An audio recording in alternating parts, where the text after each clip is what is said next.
Capítulo 21. El emperador del paraíso negro. Bond saltó perfectamente el murete con una combinación de habilidad y fuerza. Cuando salió en compañía de Chernoff, hizo sus cálculos y en aquel instante pudo contar los pasos mientras corrían de la dirección adecuada. Tras saltar el muro, corrió por el terreno llano hasta el lugar en el que se iniciaba la pendiente, y bajó rodando para que no le vieran desde la casa. Estaba seguro de que se había detenido a escasa distancia de su objetivo. Con las palmas de las manos empezó a tantear a su alrededor. Tras un par de segundos en el transcurso de los cuales estuvo a punto de sucumbir al temor, su mano derecha rozó la piedra y rodó hacia ella. Excavó en la tierra y sacó el paquete envuelto con hule. Se levantó y giró a la izquierda y corrió por la pendiente tratando de situarse por encima y lo más lejos que pudiera de la villa a la mayor rapidez posible. Mientras corría, contó los segundos. Se había concedido 2 minutos y medio de tiempo. Una vez esos habían transcurrido, se detendría. Calculó que el punto al que había llegado al expirar el plazo se encontraba a unos 30 metros por encima de la villa. Allí se agachó, se colocó la pistola en un lugar accesible, dejó el pause en el suelo, desató las cintas y desenrolló el hule por simple contacto. Localizó cada objeto en la oscuridad y lo sacó de su funda, distribuyendo las armas entre los distintos bolsillos del mono de trabajo, menos la bengala que conservó en una mano. Respirando afanosamente, Bond extendió un brazo, inclinó el ángulo en el pequeño objeto hacia la casa y apretó el botón de disparo, tomando al mismo tiempo la Luger. Calculó que la bengala estallaría al cabo de 5 monitos y 20 segundos de su salida de la villa. En la pernera derecha de Mono, a la altura del muslo, había un bolsillo abierto en el que introdujo la Luger. Después, tomando la segunda batería, la pequeña granada de mano. Esperó. La bengala se produjo una sacudida en la mano y luego se elevó en medio de un haz luminoso de deslumbrante blancura. Bond cerró los ojos en cuanto el proyectil abandonó su mano, pero los volvió a abrir en el acto tan pronto como terminó el cegador destello inicial. Fue como si alguien hubiera iluminado la villa y el área circundante con un potente reflector. Así pudo ver con toda claridad a los Robinson. 2 de ellos subían por la ladera hacia donde él se encontraba y otros 2 bajaban hacia la playa. Uno de los que subían levantó los vasos para protegerse los ojos de la luz, pero ambos siguieron adelante como autómatas. Bond vio que la otra pareja seguía corriendo hacia la playa. Permaneció inmóvil y en silencio, sosteniendo en una mano la pequeña granada. Ya podía oír la afanosa respiración de los hombres cuyas siluetas resultaban visibles a la moribunda luz de la bengala. Bond tenía que calcular sus acciones con absoluta precisión en caso de que la granada no estallara. En el momento preciso, alcanzó a ambos hombres. No tendría más remedio que utilizar la Luger. Desperdiciando por lo menos una bala, los jadeó y las fuertes pisadas se oía cada vez más cerca. Pero aquel instante Bond solo podía guiarse por la intuición, puesto que la luz de la bengala ya se había extinguido. Eso para poder alcanzarlos, apretó el botón y arrojó la granada apuntando hacia la dirección en la que los hombres se estaban acercando. Los vio fugazmente avanzando muy lejos en el momento en que el pequeño cilindro cargado de plástico estalló en el aire directamente delante de ellos. Bond agachó la cabeza sintiendo el calor de su propio cráneo y el terrible fragor en los oídos. En medio de la explosión le pareció un grito, pero no podía estar seguro de ello. Se levantó tambaleándose y avanzó a trompicones hasta que su pie rozó algo. Se agachó y con una mano tocó una pegajosa humedad de cuerpos y sangre. Avanzó a gatas, buscó a tientas en medio de la hierba y trató de percibir algún ruido. Mientras procuraba controlar aquella sensación de peligro tan necesaria en los hombres de su profesión, tardó por lo menos 2 minutos en localizar el cuchillo y por lo menos otros dos o tres en encontrar la pistola. La carga había estallado, según sus previsiones, directamente entre los 2 hombres y muy cerca de ellos. Antes de localizar la Luger, uno de sus manos tropezó con los desagradables restos de la pequeña bomba. Bond no lograba acostumbrarse a los efectos de las explosiones, sobre todo desde que comprobó que una minúscula cantidad de plástico era capaz de causar tan graves daños. Se le había despejado la cabeza y con la pistola inicial todavía metida en el bolsillo, de modo y la otra arma en su mano derecha. Empezó a correr hacia el oeste en dirección a la carretera que le conducía a la playa. Shannon había hecho especial hincapié en el carácter sanguinario de aquellos 4 hombres. Ahora solo quedaban 2 y era lógico suponer que, de acuerdo con el adiestramiento recibido, seguirían su camino y se separarían probablemente al llegar a la aldea, esperando atrapar a su presa en campo abierto o bien entre los edificios que bordeaban la playa. Bond había elaborado su plan de campaña en caso de que pudiera llegar al templo de Paltai, donde disfrutaría de una posición muy ventajosa, lo esperaría allí.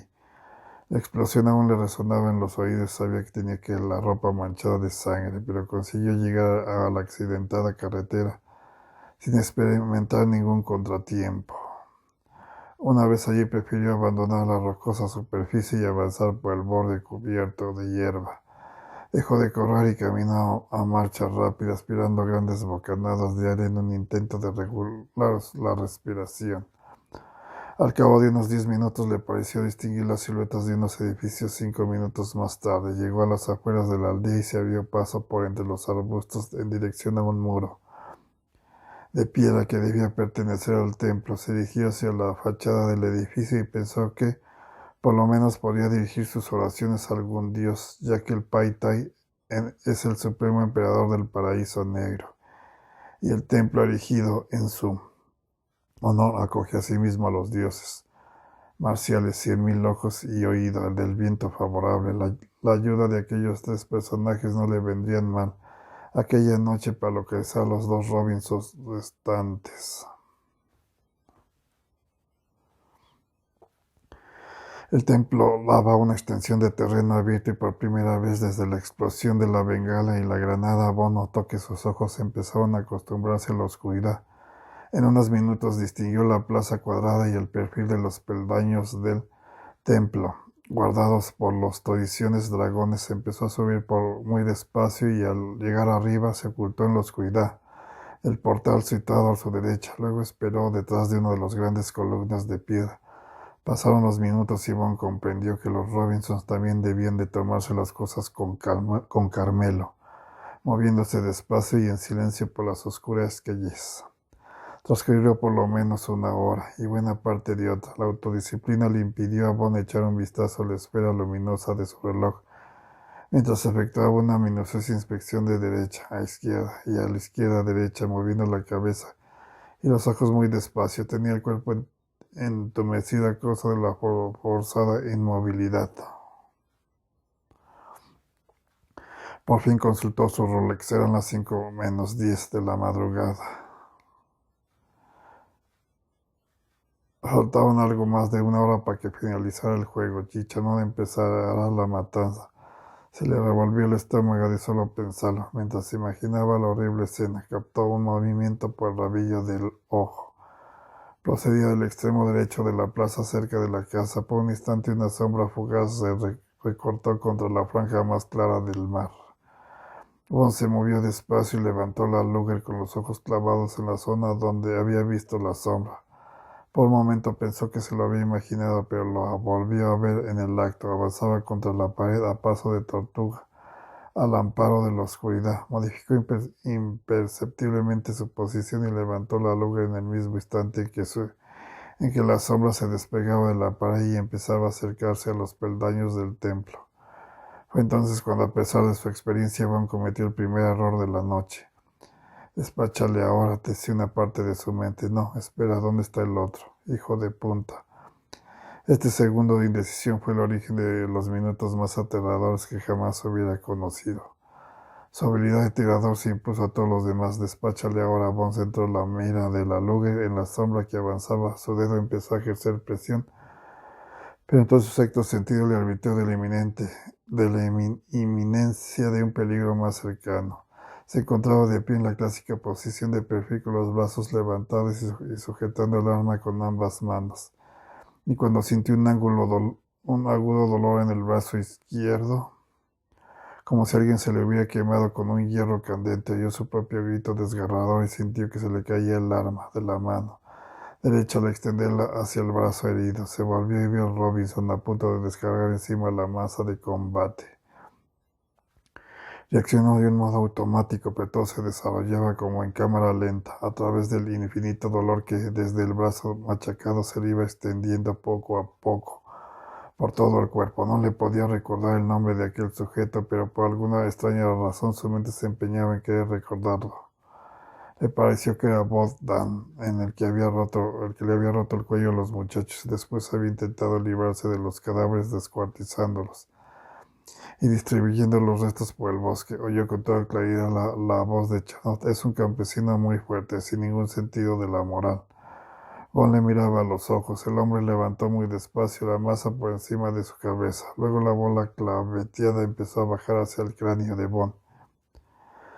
El brazo derecho de este apareció moverse muy lentamente mientras echaba la pierna derecha hacia atrás y con una mano hacia la culata de la Luger que guardaba en el bolsillo del mono. Buscó con el dedo la lengüeta del seguro. Los clavos cortaron el aire, acercándose sin piedad. La Luger se quedó atascada y después se soltó mientras la mano de Bon se torcía y su dedo se curvaba.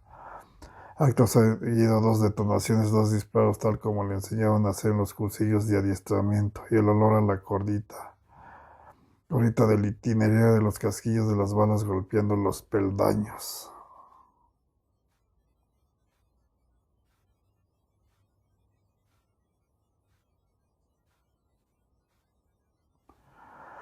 De repente cesó la cámara lenta y el ritmo se aceleró. Las 2 balas levantaron a Bogdan del suelo y le obligaron a extender los brazos como si fuera un grotesco muñeco de resorte. El hierro de combate voló hacia atrás y el cuerpo de Bogdan cayó contra la puerta del templo, ensuciando a Bon con su sangre. El dolor del brazo era casi insoportable. Bon oyó un doble chasquido y un sordo rumor, el disparo de otro. Robinson desde la plaza arrancó fragmentos de piedra de la columna. Bon se dobló del dolor, sentía deseos de vomitar y se le empañó la visión. Estaba casi a punto de desmayarse cuando vio la sombra de la segunda Luger en los peldaños. Volvió haciendo un gran esfuerzo y sostuvo en la mano izquierda el arma que todavía le quedaban 2 cartuchos. Mientras se volvía, notó que perdía el equilibrio y se tambaleaba como un borracho. En medio de la angustia y el dolor, una voz apareció a susurrarle al oído: «Atrápalo, liquídalo ahora mismo». Apretó automáticamente el gatillo a sabiendas de que sostenía el arma en alto y mantenía el brazo derecho extendido. 2 disparos contra un fantasma, pensó Bon. Suelta el arma y toma la otra. Lo hizo todo como un acto reflejo, de forma mecánica. Precisamente mientras se agachaba, la otra bala le pasó silbando por encima de la cabeza. Con una mano tomó la culata de la Luger, pero no pudo incorporarse. Cayó sobre una rodilla y levantó la cabeza. Vio que su adversario le apuntaba con su arma. Estaba diciendo algo en ruso y a Bon le pareció que la Luger era muy grande. Luego se produjo la explosión y toda la columnata de la entrada del templo del Supremo Emperador del Paraíso Negro resonó, algo que Bon identificó como su último grito en esta tierra.